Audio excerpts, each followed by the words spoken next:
Hey, welcome back. So, I've got a cool little look at just a really interesting and unspoken sort of gun today.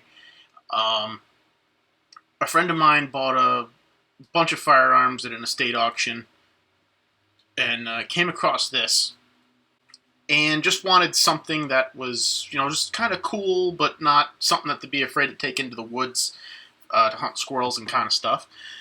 And brought it to me just to give it a look over and make sure it was safe to shoot, do a couple repairs on things that were known issues, and kind of go from there. More on that towards the end of this video.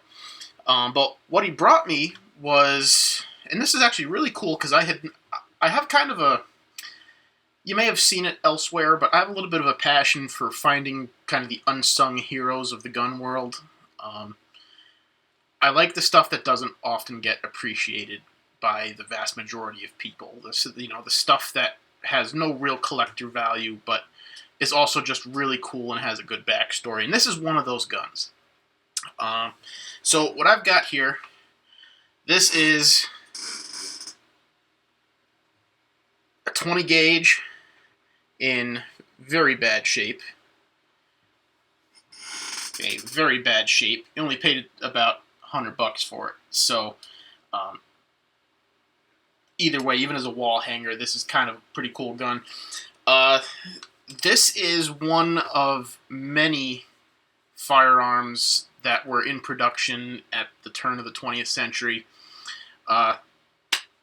It is in case you haven't already figured it out, it is a double barrel shotgun. This one in particular appears to be a 20 gauge, though it is not marked for 20 gauge, and I have no intention of firing it. And now that I've also told my friend / customer about that, he will not be firing it either because it is unsafe to fire. So what we've got here, this is marked as part of the Belmore Gun Company, okay, which I was not able to find very much on. However, I was able to find information on the parent company that actually made this firearm, which is the Crescent Firearms Company of Norwich, Connecticut.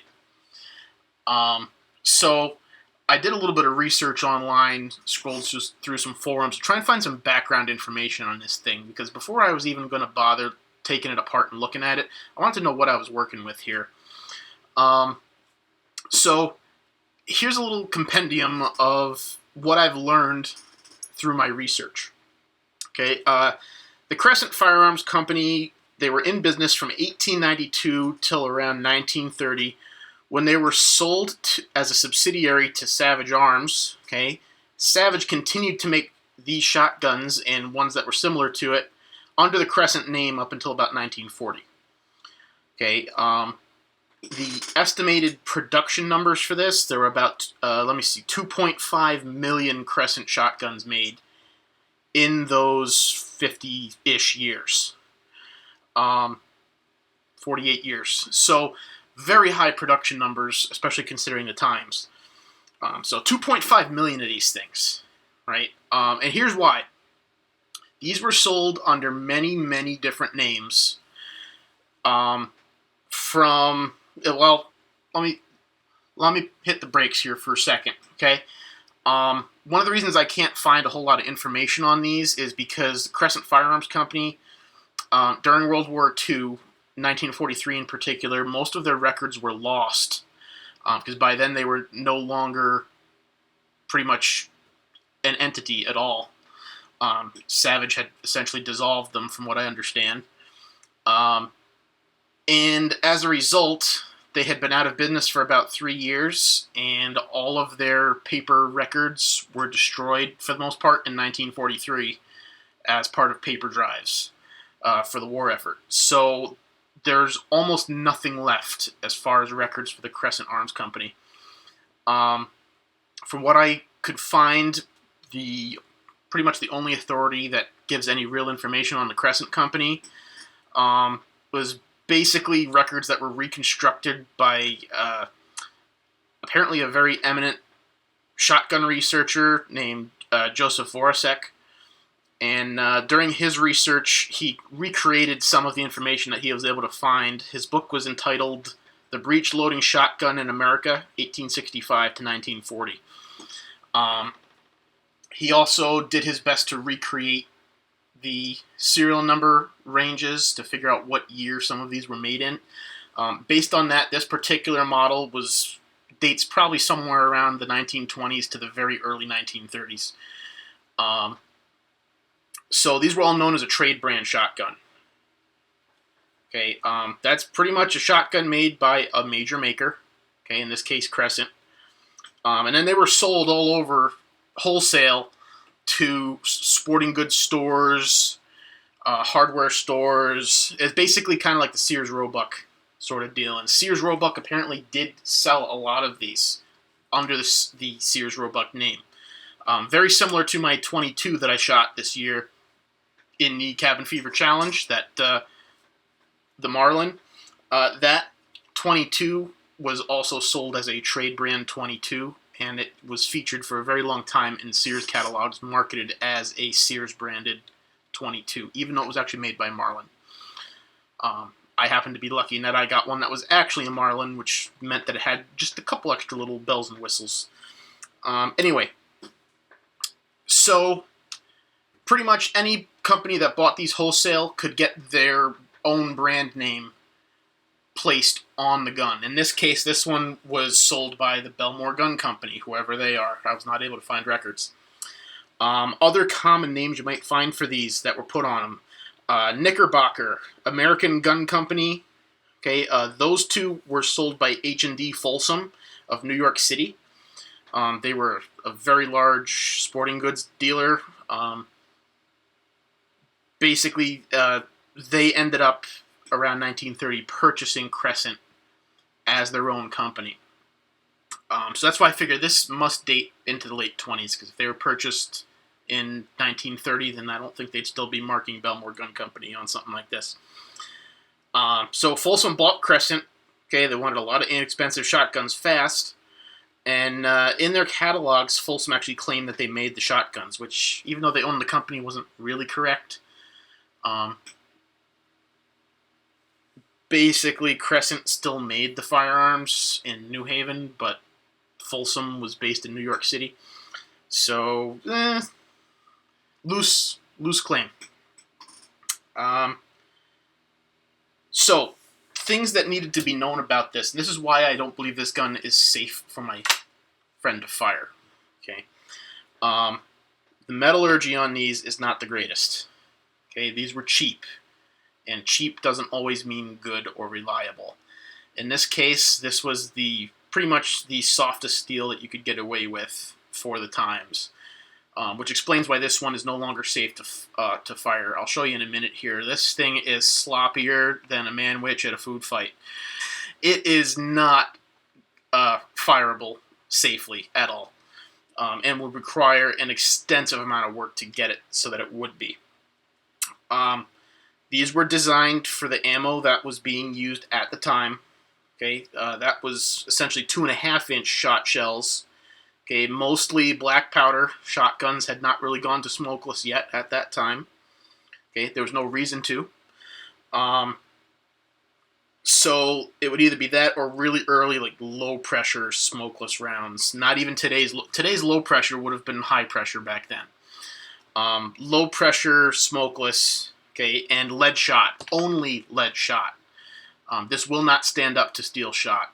It'll just completely destroy itself.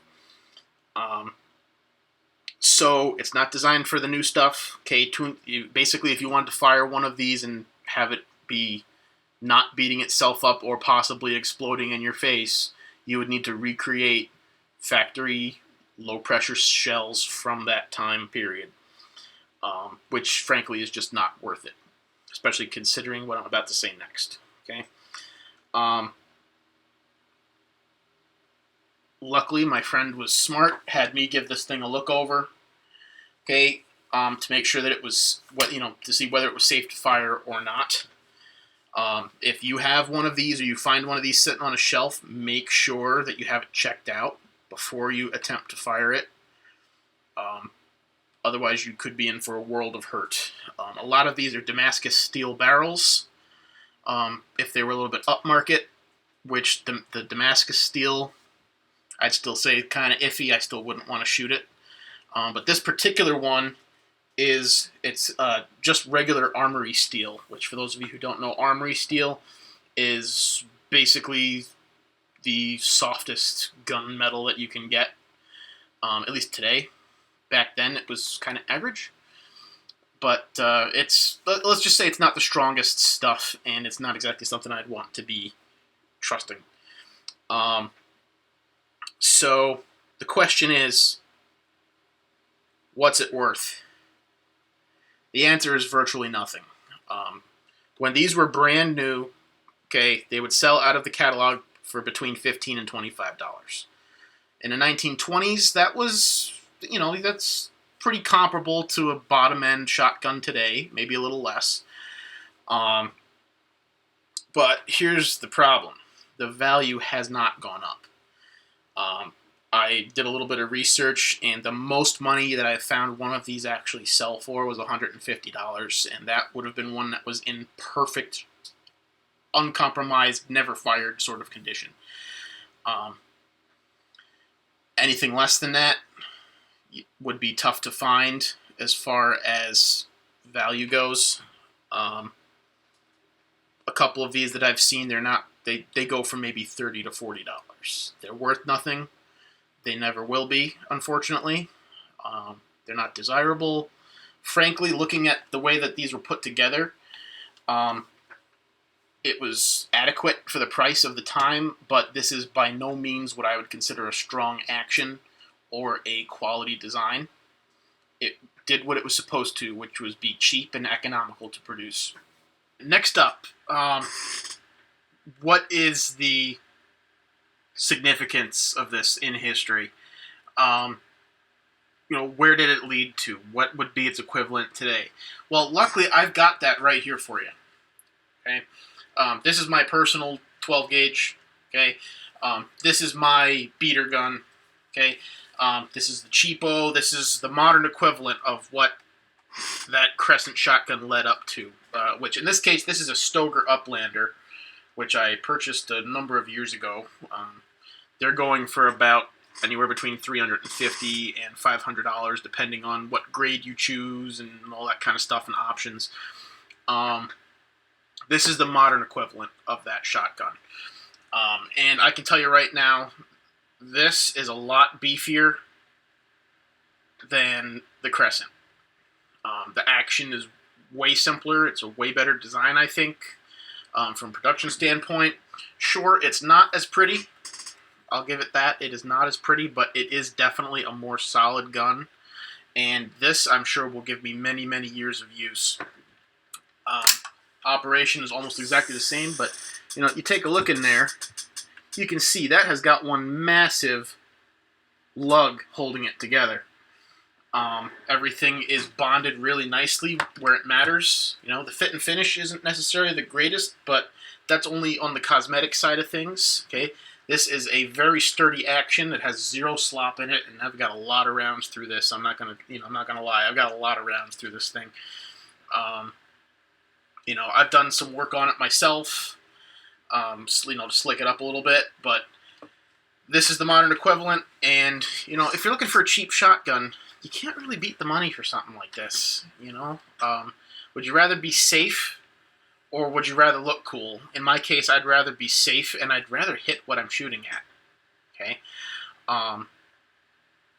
What's also nice about some of these modern ones is even on a low-end one like this, I have removable choke tubes, so I can change my patterning. Okay? You don't get that with one of these old ones. So, let me get back to a little bit more with the Crescent. Let's run into a little bit of mechanical knowledge here. Okay, like I said, this thing is sloppy. Okay, this thing, you can tell, might be a little tough to show on the camera, but this thing wiggles and wobbles like you wouldn't believe. You can probably even hear it. Okay, that's all slop in the barrels and the front handguard. Okay, This thing is so sloppy that I can't even get it to cock when I open it.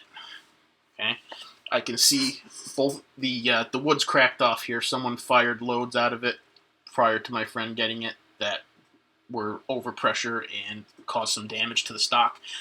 But you can see here, look at that. Okay, that is terrifying. Okay, that is absolutely terrifying. And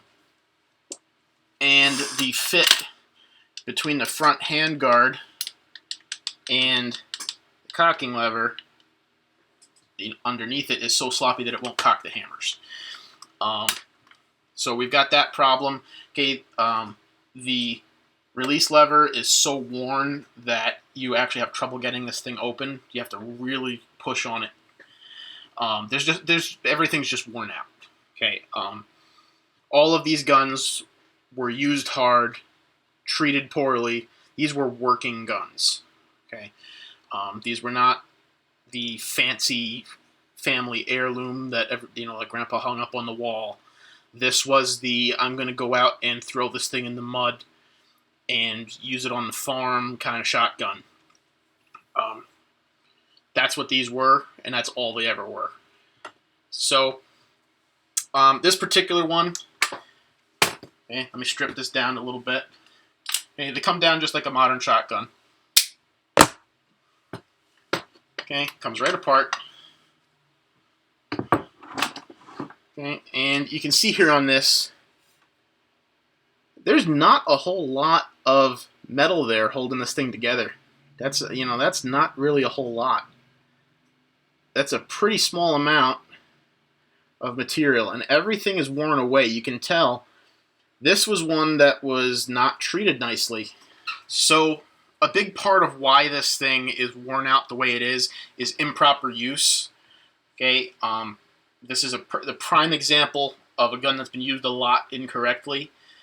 You'll see a lot of people on the forums and online talking about the proper way to close a break action. Okay, one like this. Okay, everyone's used to seeing, oh yeah, I put my shells in and I'm just gonna snap it right back together. Okay, in some cases that may be fine, especially on modern ones. On armory steel like this, where it's soft, it doesn't have a lot of resistance to friction. So by doing that, you are wearing away the steel, and that's how you end up with the sloppy action. When you use a break action shotgun, you need to make sure that when you close it, you push that lever to the side as you close. Okay? That prevents unneeded wear and prolongs the life of the gun. Unmistakably. Okay, same thing here.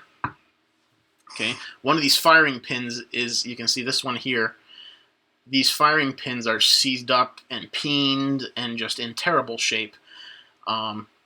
These two pins for cocking the hammers, when you open it, they are totally worn away, okay, as if they've been run dry forever. In here, you may be able to see just a little.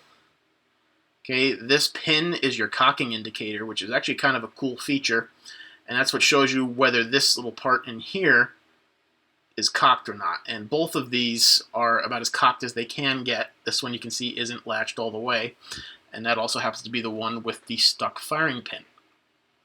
All right, looking at the side here, okay, you can see this is a multi-plate sort of deal. A lot of screws put together very cheaply. Okay, and this one is also missing a cross pin for this action here, which does not help. So this is a gun that needs a lot of work. And as cool as it is, I had to tell my friend, I said, look, it's worth nothing. It's not a family heirloom. The amount of labor and fabrication and restoration costs to put this thing back up and running are not worth it. You'd be looking at a relatively nice, brand new side-by-side, $1,000 range plus. It would be understandable if this was a family heirloom that had some sentimental value, but it isn't. So I essentially just had to advise them, like, look, I'll clean it up for you, make it a wall hanger. And that's what I would recommend anyone do if they come across one of these. This is good for a wall hanger and not much else. This one I'd have to be doing some welding and adding some material to it to tighten this action back up and make it safe. And even then, you'd still have to use specially made shells in order to fire this safely. So, really cool gun. I wish I could fire it for you guys, but I'm not going to do that. Okay. The other reason I don't trust it, look at how thin the steel is up there. Right? This was fine for black powder loads. Okay? It was fine for black powder loads, but that can't be any thicker than a Coke can at the muzzle. So I'm not going to run one of these. He's not. What I can say is it does point very well. The ergonomics on this thing are fantastic. And I can tell it's been used a lot because on the side of the barrel here, it won't show up on camera, but I can see some pitting in exactly the spot where I'm most comfortable putting my fingers and hands as I grip onto it. So this thing's been used. Okay, it's served its purpose, and it's at the end of its service life. So that's where we're at. Okay, I was hoping that I would be able to, those of you who are on my Facebook page saw a little teaser I showed of this in pieces. I was really looking forward to, doing a full restoration on this, but it's just not going to happen, unfortunately. Maybe in the future he'll have me spruce this thing up to make it a pretty wall hanger, but for the time being, I'm just giving it a quick cleaning, give it some protective maintenance, preventive maintenance, and I'll just, I'm going to send it back to him, and it's going to leave it at that. So, thanks for tuning in. See you next time.